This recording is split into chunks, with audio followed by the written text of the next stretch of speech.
சாய்ராம். என் அன்பு குழந்தையே, இந்த அப்பாவின் தரிசனம் கிடைக்குமோ இல்லையோ என்றுதானே நீ ஏங்குகின்றாய்.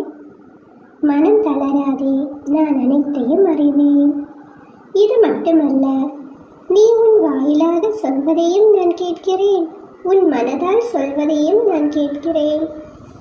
என் குழந்தையே, உன் மனம் எப்படி என்பதையும் உன் சூழ்நிலைகள் அதை எப்படி திசை மாற்றி உன்னை சித்தரிக்கிறது என்பதையும் நான் அறிவேன். என் பிள்ளையே, உன் மனம் காயப்பட்டு ரணமாகி இருப்பதை நான் காண்கிறேன்.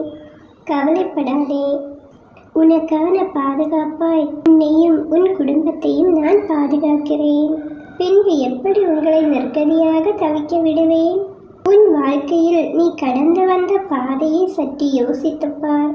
வித்தியாசங்கள் நிறைய இருக்கின்றது என்பதை நீயே புரிந்து கொள்வாய்.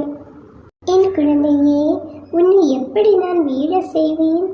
நான் உன் வாழ்க்கையில் இருக்கிறேன் என்பதை நீ மறந்து விட்டாயா? இப்படி நீ நினைக்கும் போது எப்படி உன்னால் என்னை உணர முடியும்? உன் இதயத்தில் நான் வாழ்கிறேன் என்று. என் பிள்ளையே, கஷ்டங்கள் யாருக்குத்தான் இல்லை? உனக்கும் உன்னை சுற்றி உள்ளவர்களுக்கும், ஏன் இந்த சாயப்பாவிற்கும் உண்டு. நான் கூறுவதை கேள். உன் மன கஷ்டத்தை அனைத்தையும் தூக்கி எறிந்து விடு. உன்னை என்றும் திசை மாற விடமாட்டேன். நீ என் உயிராய் இருக்கிறாய் என் பிள்ளையே. இப்பொழுது மட்டுமல்ல, எப்பொழுது நீ என் பிள்ளையாகத்தான் இருப்பாய். உன் வாழ்க்கையில் முன்னேற நிச்சயம் நான் உனக்கு வழிகாட்டுவேன். அதில் நீ நிச்சயம் பயணித்து வெற்றியும் அடையப் போகின்றாய். என் குழந்தையே, உன்னில் எழும் வேண்டாத சிந்தனைகளை நான் மாற்றித் தருவேன். அது உன் மனதை ரணப்படுத்திக் கொண்டிருப்பதை எப்படி என்னால் உணராமல் இருக்க முடியும்? நீ எதற்கும் கவலை கொள்ளாதே. உன் அனைத்து பிரச்சனைகளையும் நான் போக்கித் தருவேன். உன் மனதை சந்தோஷமடைய செய்வேன் என் பிள்ளையே. உனக்கு யாரும் இல்லை என்று நீ மனக்கவலை கொள்ளாதே.